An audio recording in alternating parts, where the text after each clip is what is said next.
with the social and planetary boundaries of the Doughnut economic framework by economist Kate Raworth that envisions a world in which people and planet can thrive in balance, this research process locates itself in the context of the Philippines through the lived realities of women in farming areas of Pagbilao, Quezon, and indigenous peasant women in mining communities in Itogon, Benguet in the Cordilleras. The Doughnut Social Foundation is derived from the internationally agreed upon UN Sustainable Development Goals. Its planetary boundaries, specifically the 9 critical Earth systems processes, is drawn from the variables and data from the work of Stefan et al. In 2015. This project aims to draw and contextualize its social and ecological foundations reflective of the day-to-day human experience of women and their aspirations for a better quality life. Paulo Freire's book, Pedagogy of the Oppressed, states that a transformative way to envision change in our economic system needs to generate parameters that are contextualized, familiar, and experienced, rather than expound a topic completely alien to the existential experience. This reflective project is a conversation with and by women, particularly women farmers and indigenous peasant women whose voices and experiences are structurally and systematically excluded and silenced in most, if not all, decisions affecting their lives and futures. This includes a process of interrogating to make meaning for themselves and with others what social and economic futures are reflective of their intersecting identities and experiences in relation to cultural assumptions, social dynamics, colonial histories made visible in their economic conditions, lived realities. The methodological approach used in this process of inquiry were individual and group interviews that revolved around the core question, what is a quality of life for you? This is the starting point. Anchoring the process on personal aspiration and affirmation is an important step, particularly because the personal is at the core of our values and self-esteem that is central to the way we learn and interact with the world. This approach is added to Freire's original methodology by feminist popular educators, Just Associates, a global organization, and her community of practice has a significant body of knowledge shaping and strengthening this approach as a vehicle for feminist movement organizing. In practice, this enables women to feel safe and empowered to question their own assumptions and ideas and process with others in building the foundations for critical thinking and problem solving. The dominant economic development framework dictating governance institutionalized a value chain, establishing a set of truths, defining who and what matters. It rendered invisible the social cost in its trajectory to a mass development and growth. It mirrors and reinforces rather than abates social and economic inequality. This project aims to unmask the human story mirroring social and economic inequality through the lived realities of rural and indigenous peasant women. We are in a moment where the neoliberal economic blueprint imposed upon nation-states has precipitated the collapse of health systems, destroyed critical ecological frontiers, and has dispossessed basic sectors of society. In constructing and organizing an alternative to the present blueprint, we must recognize whose interests are we responding to, what kinds of relationships are enabled, what narratives, truths, and values are upheld, and finally, who benefits from it. Our regenerative economic framework has guided me in outlining the foundations of this project. I envision contributing to the development of a people's economy stemmed from principles of inclusion, care, justice, and equity. The concept of the Doughnut economy served as an inspiration to my project. The opportunity to learn, understand, and read the principles of Doughnut during my short but meaningful time with AFC has been a tremendous incentive for me to engage with it and seek to contribute to its present framework.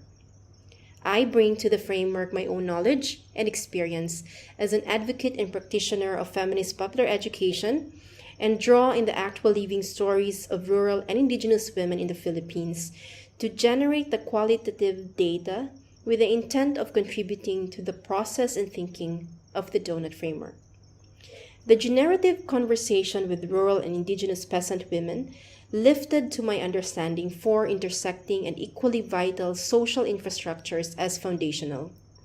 These includes culture, knowledge, resources, and nutrition.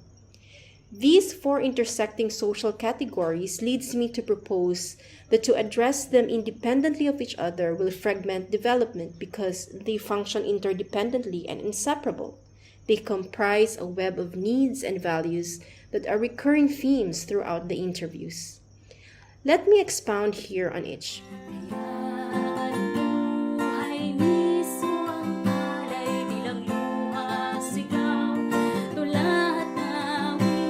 Culture.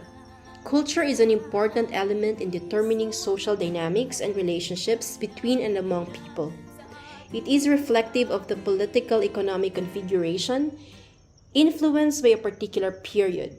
One of the participants explained how land and resource valuation brought on by more contemporary society has dramatically altered the way of life in the community. The aspiration for a simple at sapat na pamumuhay, meaning simple and sufficient needs for living, has been marred by the intrusion of the need to accumulate the common currency of exchange today, which is in the form of money. The inherent cultural values of the past, namely bayanihan or cooperation, pagkokooperatiba or cooperativism, at pakikipagkapwa or social participation and inclusion, have rapidly been disappearing. But there is a recognition of these historical, cultural, positive values among the people that had held their community to thrive.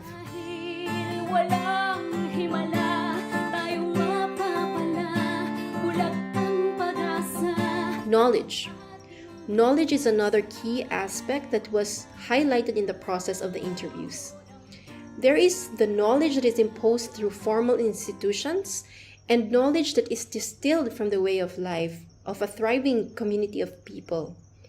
These studies help me to clearly delineate the two and to recognize the destructive implication of education and knowledge that does not recognize culture and values of diverse communities. This was most evident in the interviews with indigenous peasant women, where they articulate in critiquing that education imposed upon them over time by colonial powers had little or no sympathy and appreciation for indigenous wisdom and value system. They mourn the lack of understanding and appreciation for the indigenous culture that they see in the next generation that are under the influence of the academic rules and regulations carried on through the state. Knowledge, as understood from the interviews, encompass different forms of knowledge and teachings with scientific methods and tools that would liberate and alleviate people from deep poverty while not alienating them from themselves and for who they are as people.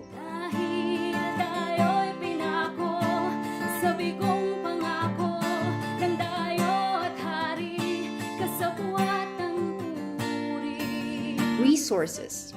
Resources implies the capacity to decide and manage land and territories, reflective of culture and the application of knowledge that is relevant to advance quality of life. It includes the resources to adequately develop non-toxic agricultural practices, access to farming inputs and tools, the ability to own land and to thrive in territories, and available opportunities to access income or livelihood without having to fear scarcity.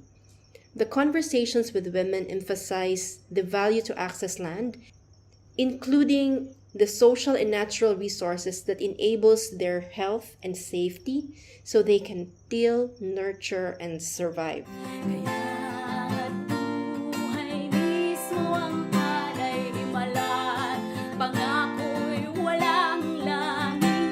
Nutrition. Nutrition is essential to life and dignity. This includes access to safe, sufficient, and nutritious food and water to live without hunger. Decisions, both good and bad, for the community begin with the need to eat and survive. Rural and indigenous peasant women define this as securing peace of mind and happiness. These women were cognizant of the nutritional value of food available, but harmful fertilizers applied in our food sources are detrimental to our health. Hybrid rice, for example, in processed foods, are now being promoted by the state over local varieties and organic produce. Accessing nutritional food has become more difficult.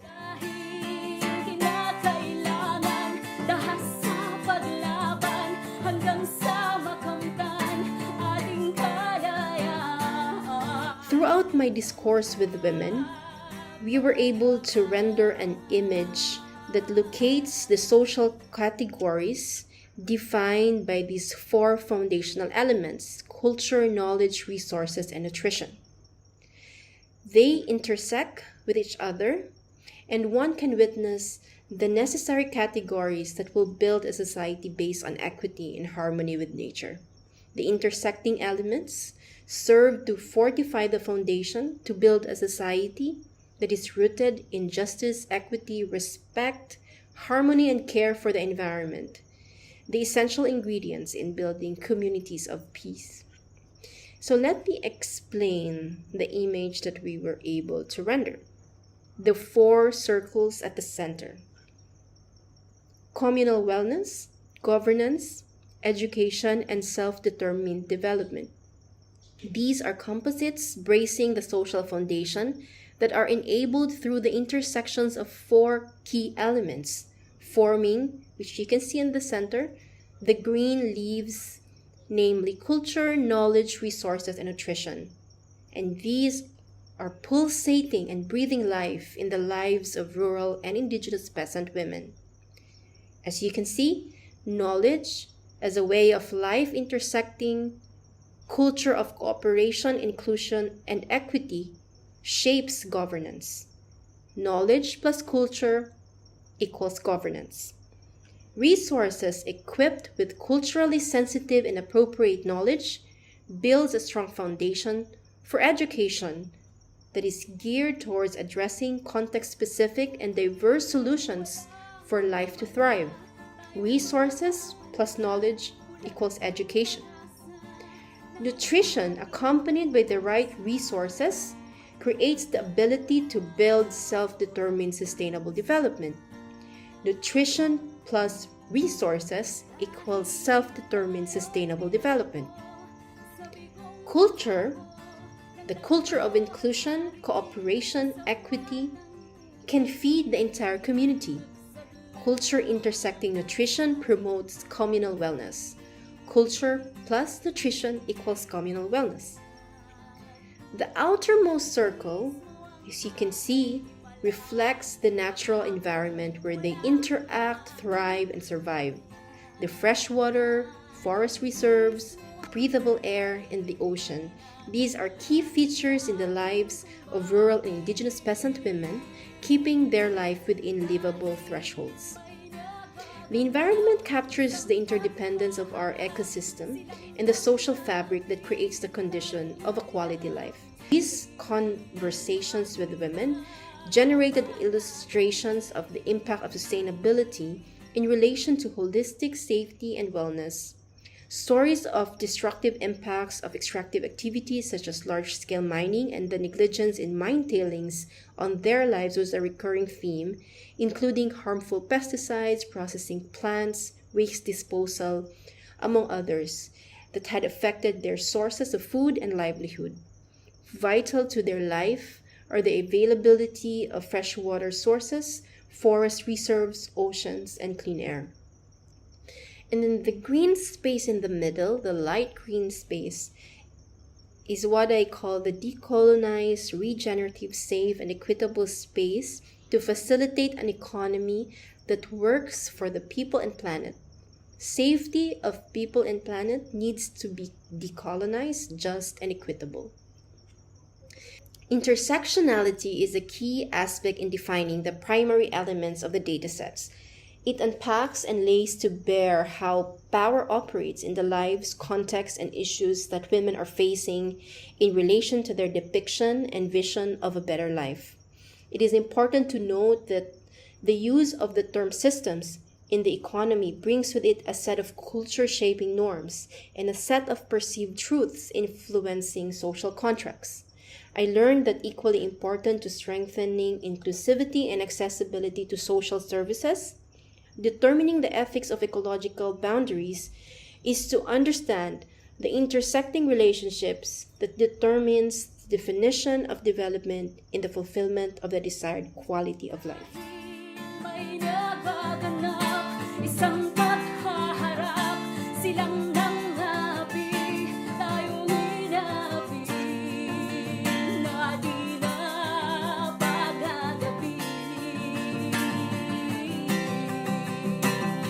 Overall, the process brought to light that change is inevitable. Exclusion and discrimination in any processes only replicates the existing unjust system masked with alternative solutions. Therefore, integral to any forms of alternative development solutions and actions, emerging and driven by the most impacted sectors of society, is integral in the ways forward as we reshape the world into a more equitable and environmentally sustainable community.